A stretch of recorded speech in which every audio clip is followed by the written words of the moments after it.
Et on va prononcer les deux mots Comme toujours. partage nucléaire. Et vous allez voir. Oui. Parce que on en reparle, c'est-à-dire l'idée que d'autres que la France disent la bombe française, et si on la partageait un petit peu pour se protéger en Europe maintenant que les Américains sont des alliés plus incertains. C'est le Télégraphe qui en parle. Oui. Il estime que il relate beaucoup de déclarations en Allemagne notamment. Regardez, le déploiement de quelques avions nucléaires français en Allemagne ne devrait pas être difficile et enverrait un signal fort. C'est un responsable français qui le dit.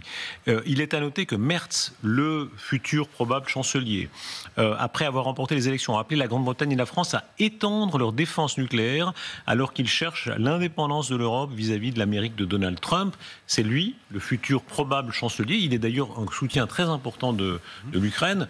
Et il a parlé de l'indépendance militaire allemande comme jamais. Vous nous avez rejoint, amiral Jean-Louis Vichot, ancien commandant des forces maritimes françaises dans le Pacifique. Vous avez dirigé un sous-marin nucléaire lanceur d'engins. Merci d'être avec nous. Bonsoir. Bonsoir. Merci beaucoup d'être là. Est-ce que quelque chose bouge ? Parce que d'abord, dans la tonalité, je taquinais le général, on sait bien qu'en théorie, il y a une seule personne qui presse sur le bouton nucléaire, c'est le président de la République. Vous avez tous toujours rappelé ce principe-là. Mais quand on entend les Allemands qui disent on pourrait trouver quelque chose, est-ce que le ton est en train de changer ? Ouais, ce qui bouge, en fait, ce sont nos alliés. En l'occurrence, les autres Européens, ce sont effectivement les Allemands, ce sont les Suédois, ce sont même les Polonais qui commencent à regarder, j'allais dire, la dissuasion nucléaire française avec les yeux de Chimène. Mais en fait, si vous remontez un petit peu dans l'histoire, en 1964, le général de Gaulle, on vient de créer la force aérienne stratégique, rappelle que la République fédérale allemande et le Benelux sont également un objet dont on doit considérer quand on est président de la République et qu'on débute la dissuasion nucléaire française. Donc, depuis le début de la dissuasion nucléaire française, la France a toujours considéré qu'une partie de ses intérêts vitaux était européenne. Donc, cette partie européenne fait que la France s'est toujours sentie concernée dans sa dissuasion par l'Europe. Mais pour autant, elle n'a pas partagé la décision d'employer sa force. Amiral, restez avec nous. On va entrer dans ce qui serait techniquement faisable. Et c'est très intéressant parce que vous êtes vraiment la personne pour ça et pour comprendre ça. Mais vos réactions sur ce plateau, du point de vue, disons, politique, moral, est-ce qu'effectivement, pour vous, il y aurait un chemin que la France dise on partage le fameux parapluie nucléaire ? Alors, on ne peut pas définir quels sont nos intérêts vitaux, parce que par définition, pour que la dissuasion joue, il faut qu'on reste dans cette ambiguïté. Mais en même temps, c'est vrai que ça a déjà été dit ou que on l'a laissé entendre. Et par ailleurs, ce que demandent les Allemands, c'est avoir des avions sur place qui peuvent transporter des missiles nucléaires, sachant que tout en achetant des avions américains. La décision appartiendrait. Alors je me permets, petite parenthèse, un disclaimer comme on dit, je rappelle toujours que le propriétaire du journal de Guillaume Roquette et quand même fabrique les Rafales. Donc vous avez un devoir de réserve. Mais enfin, un Rafale, c'est bien quand même. Ah bah écoutez, c'est vous qui le dites. Hein. C'est un très bon avion, polyvalent. Et d'ailleurs, a des grands succès à l'exportation. Non, mais blague à part, pour l'instant, effectivement, vous le rappeliez, les Allemands achètent des avions américains. Ils disent qu'ils n'ont pas le choix parce que il y a que sur les avions américains qu'on peut boulonner les missiles nucléaires américains. C'est un peu plus compliqué que ça, mais il y a un principe de cohérence, on va dire, dans le système d'armes. Donc, ce serait un bouleversement complet. La question, c'est partager. Est-ce que ça veut dire partager le territoire protégé, sanctuarisé par nos armes nucléaires, ou est-ce que ça veut dire partager le fait d'appuyer sur le bouton ? Est-ce qu'on peut être deux à appuyer sur le bouton ? Ou trois ? Et comment on fait ? On se met d'accord ? On vote ? Enfin, ce sont des questions qui sont vertigineuses. Le nucléaire, c'est l'instrument ultime de la souveraineté, a priori, d'une nation. Peut-être qu'il faut que les choses changent, mais c'est des changements de doctrine qui sont considérables. Je me rappelle ça exigerait une intégration politique en Europe qui n'existe absolument pas aujourd'hui. Donc il faudrait déjà faire un grand bond dans l'intégration avant de l'imaginer. J'avais un ami diplomate italien qui me disait toujours, et il disait ça sous le ton de la plus grande confidence, il disait quand il va à Washington, les Américains regardent les listes de diplomates italiens, ils disent lui on l'aime pas, lui on l'aime pas, parce que ils ont une relation de protecteur. Les Italiens se sentent protégés par la bombe nucléaire américaine. Et en ultima ratio, présente sur leur sol. Voilà. Oui. Est-ce que la France pourrait dire aux Italiens, aux Allemands, à d'autres, nous vous protégeons? Est-ce que c'est possible? Oui, c'est possible. Alors, c'est possible. Il y a la notion d'intérêt vitaux. Celle-là, elle n'est pas définie avec précision dans les textes. Il n'y a que le président de la République qui peut définir aujourd'hui quels sont les intérêts vitaux de la France. C'est pas rassurant. Bon. Si vous êtes un Allemand, comprenez. Mais bien sûr. Mais ils ont la B-61, américaine. Est-ce qu'ils sont sûrs que les Américains vont larguer la B-61 pour eux? Ils ne le savent pas. Alors, question Amiral Bichot. Cette ambiguïté, elle reste là également pour les Américains. Au-delà de l'ambiguïté, d'un point de vue technique, est-ce que c'est faisable? Est-ce qu'on peut dire que la bombe nucléaire protège un citoyen de Düsseldorf? Techniquement, est-ce qu'on peut dire ça? On peut le dire si le président décide que, par exemple, si Düsseldorf est vitrifié par les Russes, à ce moment-là, la dissuasion française, le président considérera qu'il est peut-être de son devoir de dire maintenant on s'arrête et d'utiliser l'ultime avertissement. Mais ça, c'est le choix du président et ce sera le choix du président français. Peut-être sous la pression du chancelier allemand, mais ça sera le choix du président français et ça restera un choix français. Donc, comme vous le disiez fort justement tout à l'heure, si on peut partager, j'allais dire l'ombrelle, on ne peut pas partager la décision qui est prise de tirer ou pas.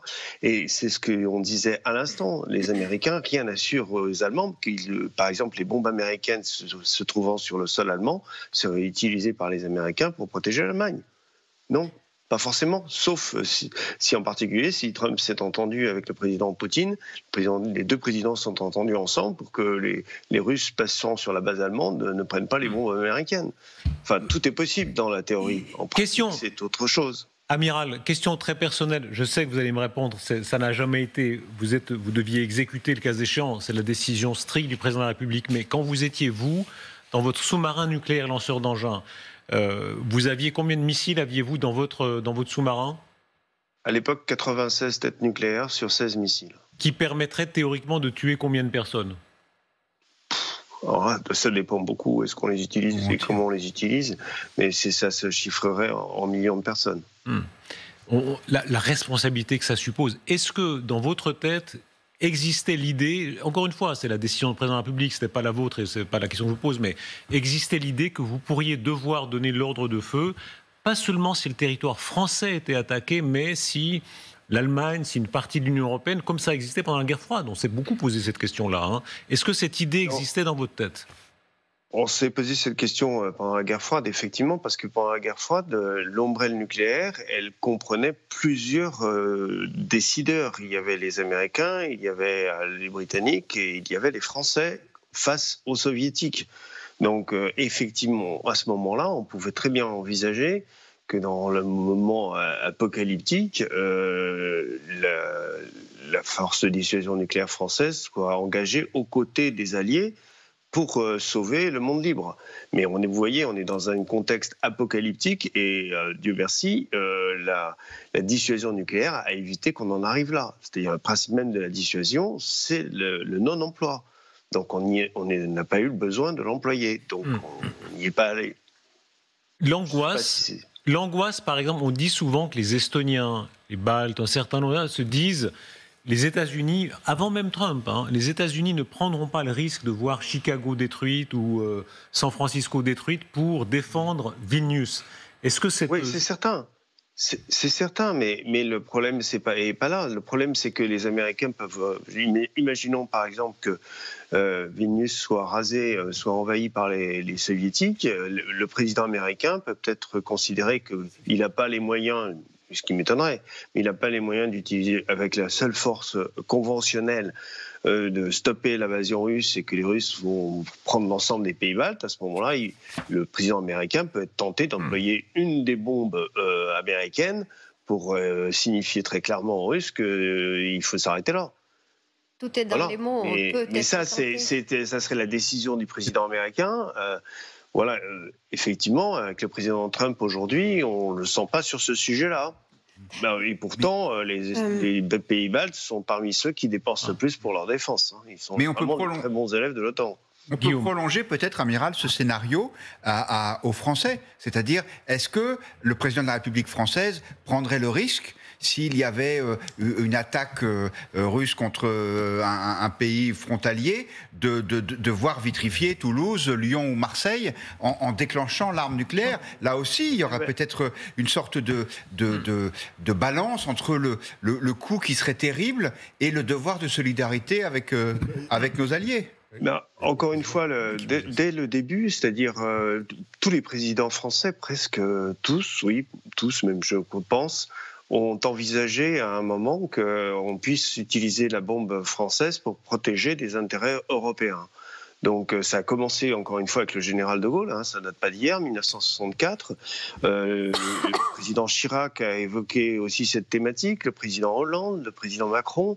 Donc tous ont dit la force nucléaire française, elle participe à la sécurité de l'Europe. Et donc si la force de dissuasion dans la tête du président participe à la sécurité nucléaire de l'Europe, on peut imaginer qu'effectivement le président soit prêt à engager le feu nucléaire pour protéger l'Europe. Mais là encore, c'est l'intensité de la menace qui va provoquer cette évolution dans la position du président. Effectivement, si c'est un grignotage aux périphéries, c'est moins prégnant que si les Russes sont en train de passer le Rhin. On n'est pas du tout dans la même logique. Oui. Mais encore une fois, si la Russie pète les plombs, il y aura peut-être à examiner le fait qu'on puisse, à ce moment-là, nous, engager un ultime avertissement et dont on choisira le moment, dont on choisira la cible pour que les Russes s'arrêtent. Expliquez bien, pardon, amiral Michaud, expliquez bien pour qu'on clarifie, quand vous dites une frappe d'ultime avertissement, qu'est-ce que c'est ? Très précisément. Ça veut dire qu'en France, il y a deux outils tout à fait différents. Il y a les forces aériennes stratégiques, qui comprennent d'ailleurs la force aérienne nucléaire, la force navale, celle qui est sur le porte-avions, puisque les rafales du porte-avions, comme les rafales de l'armée de l'air et de l'espace, peuvent emporter les missiles air-sol moyenne portée nucléaire. Donc il y a ça veut dire un missile, une bombe, et porté par un avion qui va l'amener au plus près de la cible, et on va détruire un objectif par avion. Donc vous voyez que c'est une frappe qui peut être extrêmement dosée, extrêmement chirurgicale, et on peut viser un centre de pouvoir, par exemple une grande base ou une grande raffinerie russe, pour dire aux Russes, bon maintenant arrêtez-vous parce qu'on considère que vous allez trop loin. Et à ce moment-là, on peut utiliser l'arme nucléaire, vous voyez, sur une cible vraiment très bien définie, pour dire on s'arrête. Et il est urgent de se mettre autour d'une table et de dire bon, on stoppe l'invasion. Ça, c'est l'ultime avertissement. L'ultime avertissement, ça veut dire qu'on ne va pas encore lancer les armes stratégiques. Les armes stratégiques, c'est l'ultime, c'est l'étape d'après, et on fait tout pour que cette étape-là n'arrive jamais. Général. Oui, moi je suis absolument d'accord avec ce qui vient d'être dit. C'est la doctrine française dans tous les cas de figure. Mais il faut quand même bien rappeler que c'est pas une assemblée, quoi. Il n'y a pas un kolkhoz où on décide en commun. Mais c'est une décision solitaire. Alors le président de la République prendra peut-être sans doute les avis, bien entendu, en Conseil de défense de ses grands subordonnés. Mais c'est une décision pleine et entière, régalienne, du président de la République. Et le président de la République, il ne dira pas quels sont les intérêts stratégiques de la France, parce que s'il maintient l'ambiguïté stratégique pour que l'ennemi ne sache pas ce qu'on va faire. Si vous dites la bombe sera tirée quand ils franchissent le pont de Kiel en face de Strasbourg, c'est simple. Mais les intérêts stratégiques de la France, les intérêts vitaux de la France ne sont pas définis au-delà de cette terminologie particulière. Est-ce que vous comprenez que quelque chose bouge ? On dit aux Allemands, on est dans un moment historique où on dit aux Allemands, aux Polonais, allez, on est tous ensemble, on se serre les rangs. Si les Américains ne sont plus là, on va s'unir. Mais sur la bombe, on dit ah non, ça. Non, pas forcément. Mais on peut tendre le parapluie. Donc ça, c'est tout à fait normal. Moi, ce que je voulais dire aussi, c'est que les Allemands... Si on partage une certaine souveraineté, on ne partage pas la souveraineté. Non, c'est pas la souveraineté. On ne partage pas la souveraineté. On étend le parapluie. L'Europe, c'est une délégation de souveraineté. Non, Darius, c'est pas du tout ça. On étend le parapluie nucléaire de la France... attendez, Guillaume Roquette. Non, il y a un partage de souveraineté monétaire, il y a un partage de souveraineté commerciale, mais il n'y a jamais eu de partage de souveraineté militaire, en tout cas à ce jour. Jusqu'à maintenant. Mais est-ce que vous comprenez les Allemands, les Polonais et autres qui prennent au mot la France en disant attendez, si vraiment on est unis, on l'est jusqu'au bout. On n'est pas seulement...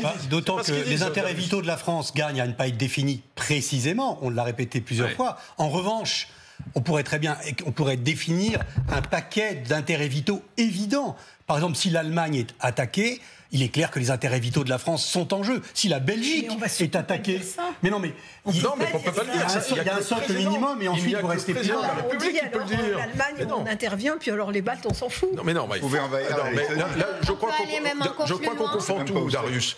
Il s'agit, dans ce cas précis, d'étendre le parapluie nucléaire français, par exemple à l'Allemagne, à Francfort. Alors attendez, général, est-ce que je peux vous soumettre une question ? Si demain la France disait, nous considérons que l'ensemble du territoire de l'Union européenne fait partie des intérêts vitaux de... Elle ne le dira pas.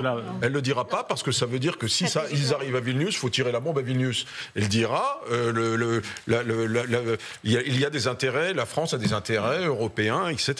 Mais les Américains ne sont pas plus précis sur l'usage de leur propre bombe. Il y a 5 pays dotés de la bombe nucléaire américaine. Ils n'ont pas les clés. Je veux dire, ils ne seront tirés que si les Américains le décident. Donc c'est étendre le parapluie, mais dans des conditions qui restent à définir, mais certainement pas... Pardon. Est-ce que ça ne montre pas les limites de l'Europe ? Un habitant américain qui soit à New York ou à San Francisco sait que les États-Unis d'Amérique utiliseront la bombe nucléaire s'ils sont visés. Ils le savent. Et vous nous dites que l'Europe n'est pas à ce degré-là d'intégration. Bien entendu. Amiral Michaud, est-ce que vous comprenez que pour certains Européens, ce soit une limite ? C'est-à-dire, on dit, on est tous ensemble, pour tous pour un, mais le nucléaire, l'intégration ne va pas jusque-là. Ce qui rassure les Européens, c'est que les Américains sont loin. Comme les Américains sont loin, ils pensent qu'ils hésiteront moins à tirer sur la Russie parce qu'ils sont forts et parce qu'ils sont loin. Parce qu'ils sont forts, donc ils pourront peut-être intercepter les missiles russes. Parce qu'ils sont loin, donc ils auront peut-être plus de temps pour les intercepter.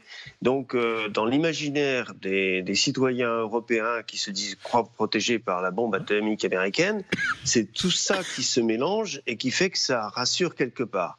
Puis les Américains partagent au sein de l'OTAN le feu nucléaire, ils le partagent, c'est-à-dire qu'ils discutent avec les autres pays de l'OTAN, et dont les Anglais, de comment ils utiliseraient les forces nucléaires en cas d'attaque russe. Et ça, quelque part, ça rassure les Européens, même si lors de ces réunions-là, ils comprennent qu'ils n'ont pas grand-chose à dire, sinon de fournir tous les moyens d'appui nécessaires. Mais ça les rassure, ça les familiarise. Et quand le président Macron dit qu'aujourd'hui, il est prêt à ouvrir des discussions sur la dissuasion nucléaire française avec des pays européens, c'est parce qu'il veut progressivement, mais on est sur du long terme, créer avec d'autres pays européens une connaissance réciproque de la dissuasion nucléaire française. C'est-à-dire expliquer comment la France fait, ce qu'elle pense, comment elle agit, comment elle conduit ses forces quand elle fait ses exercices. On a proposé, par exemple, de partager des exercices avec des pays européens, mais des exercices. Il n'est pas question de partager la dissuasion, il est juste question d'expliquer comment ça fonctionne, d'expliquer comment ça marche. Et ce qui rassurerait peut-être les Européens, c'est de savoir que nous sommes quand même beaucoup plus dans le même bateau qu'eux, alors que les Américains, encore une fois, sont plus loin et plus puissants, mais eux ne sont pas en première ligne. Tandis que nous, je suis désolé, mais entre la Russie et la France, il n'y a que des fleuves, il n'y a pas d'océan.